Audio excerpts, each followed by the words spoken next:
Los viajes de Gulliver. Érase una vez un hombre que se llamaba Gulliver. Era médico de un barco y a menudo emprendía viajes que le llevaban a tierras muy lejanas. En uno de esos viajes, a bordo del mercante Antílope, no podía ni imaginar cuán lejos le llevaría el barco, ni qué asombrosas aventuras le aguardaban. Después de muchos meses navegando, el barco se acercó a las costas de una tierra desconocida. De pronto estalló una terrible tormenta y el viento arrojó al antílope contra las rocas.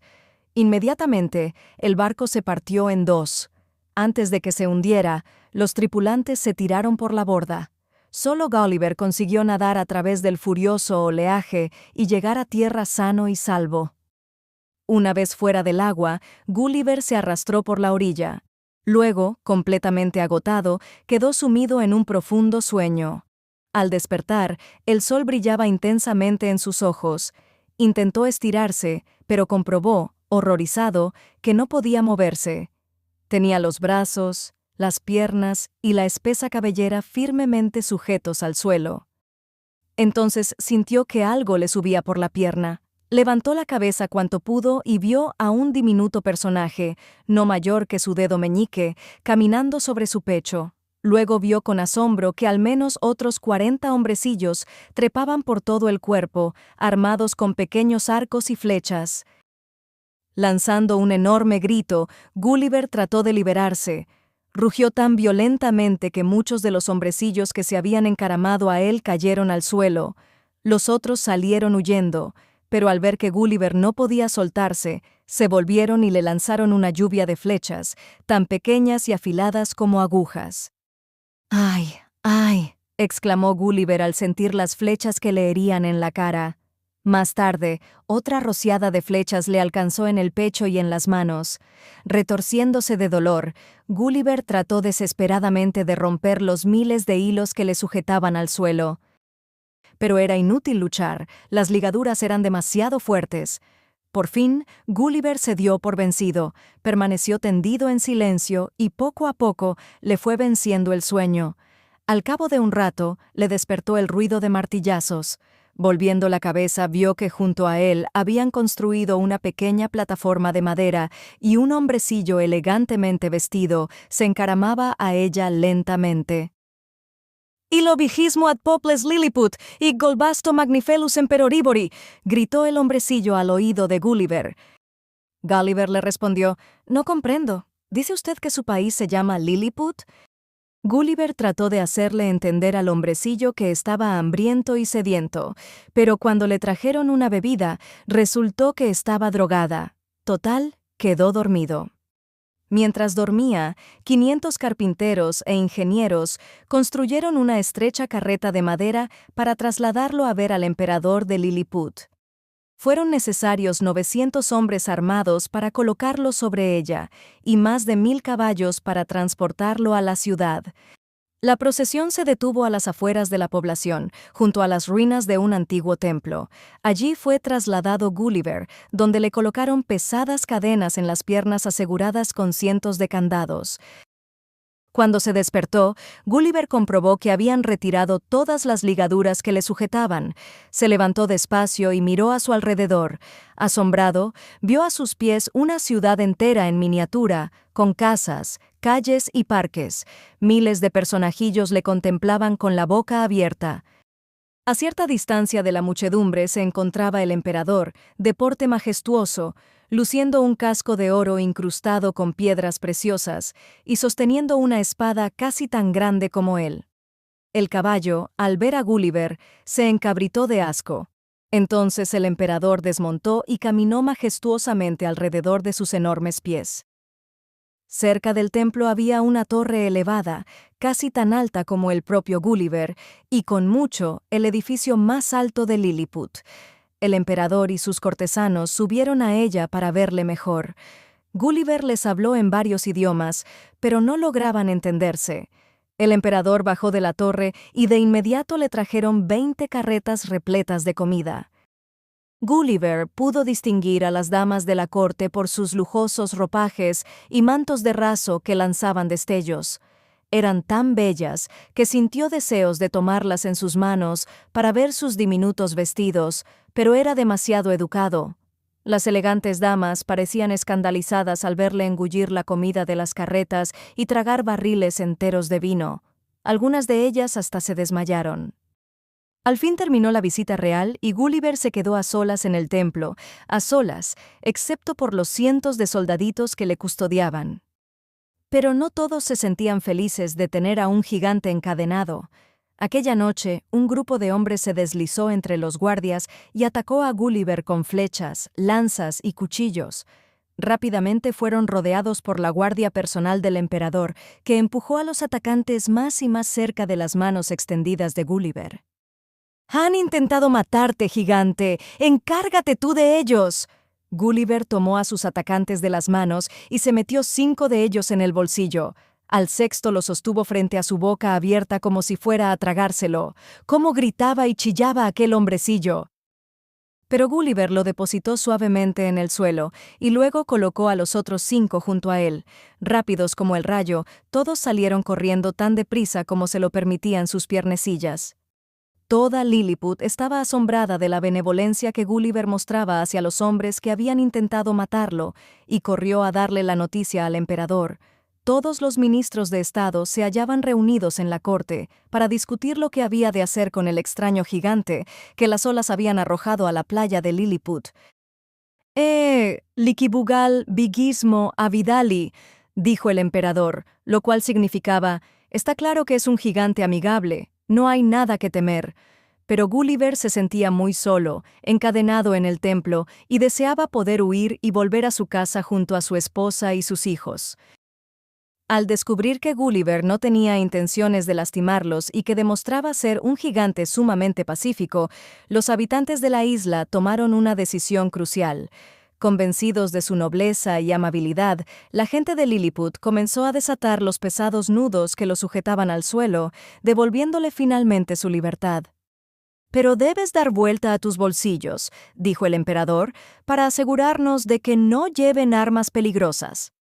El monarca de Lilliput, aunque convencido de la naturaleza pacífica del gigante, debía velar ante todo por la total seguridad y tranquilidad de su pequeño reino. Gulliver, que ya entendía algunas palabras del idioma liliputiense, vació los bolsillos y colocó sus pertenencias en el suelo. El emperador se sorprendió tanto de lo que vio que permitió que toda la gente de Lilliput se acercara para ver esos objetos maravillosos. «Ahora debes prometerme que vivirás en paz con todos los liliputienses», dijo el emperador Golbasto, «y que defenderás a Lilliput de sus enemigos». El emperador, antes de conceder total libertad al gigante, le impone un juramento sagrado para asegurar la convivencia pacífica y el amparo de su reino. «Me sorprende oír que tenéis enemigos, Majestad», dijo Gulliver cortés. «Oh, sí, estamos en guerra con la gente de Blefuscu. ¿No lo sabías? Viven en una isla del otro lado del mar». Poniéndose de puntillas, Gulliver pudo ver la isla. En realidad, no estaba muy lejos, solo un estrecho la separaba de Lilliput. El puerto de Blefuscu se encontraba al amparo de los acantilados de la isla, y en él había una flota de 50 barcos de guerra, que no eran más grandes que los barcos de juguete con los que había jugado Gulliver de pequeño. «Traedme 50 barras de hierro», dijo Gulliver. La gente de Lilliput se esforzaba y sudaba bajo el peso de las 50 vigas. Eran del tamaño de un alfiler. Gulliver las dobló una tras otra, transformándolas en anzuelos. «Ahora traedme la cuerda más fuerte del país».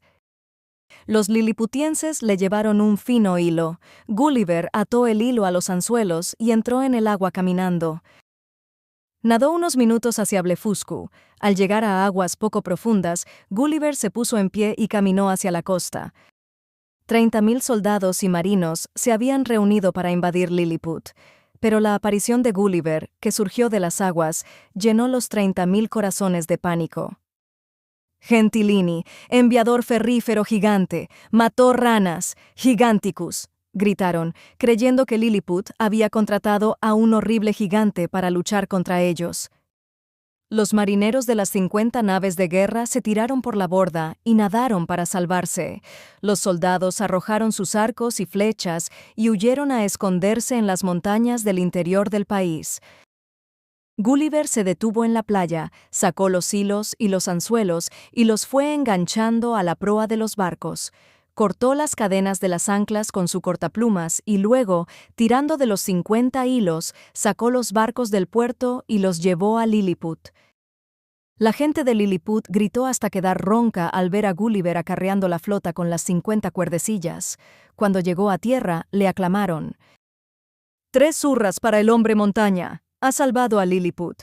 Gulliver llevó los barcos al puerto real y luego fue a visitar al emperador. «Ahora explicadme», dijo, agachándose junto al palacio, «¿por qué estáis en guerra con Blefuscu?» «Porque son muy malos», contestó el emperador Golbasto, que aún bailaba de alegría por la noticia de la victoria. «Comen los huevos pasados por agua agujereando la parte redonda. ¿Te lo imaginas? Es una costumbre repugnante, pero ahora los hemos derrotado y los obligaremos a comerlos por la parte puntiaguda». Gulliver no podía creer lo que oía. «¿Estáis en guerra por eso? De haberlo sabido, nunca os habría ayudado». De repente, se sintió muy solo entre toda aquella gente. Tenía ganas de volver a casa. Le daban mucha pena los Blefuscus que había derrotado y decidió visitar la isla para disculparse. Cuando el emperador Golbasto se enteró de lo que había hecho, se enfureció. «¡Traición! ¡Es un traidor a Lilliput! ¡Lo mataré! ¡Envenenad su bebida! ¡Incendiad su casa! Probablemente en este momento esté comiendo un huevo por la parte redonda». El primer ministro señaló que les resultaba muy útil contar con un gigante a su servicio. «No creo que tengamos que matar al hombre montaña, Majestad». «Bueno», replicó Golbasto, «en vez de eso, le arrancaré los ojos».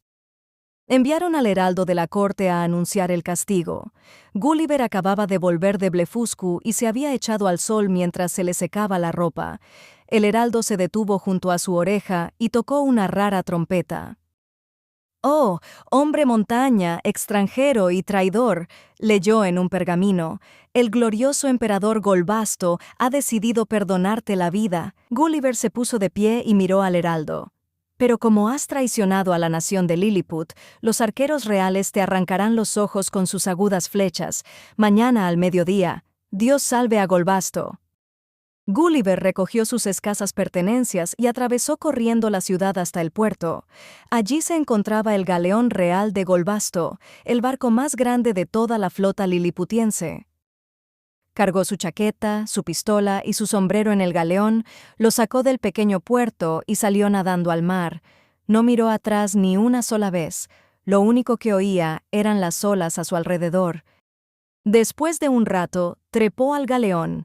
Era del tamaño de una cuna y se veía obligado a sacar los brazos y las piernas por el borde. El viento y la corriente del agua lo llevaron a través del océano. Arrullado por el suave movimiento del galeón, Gulliver cayó en un profundo sueño. Entonces, desde lo alto del palo mayor de un barco mercante, un marinero descubrió el galeón con sus catalejos.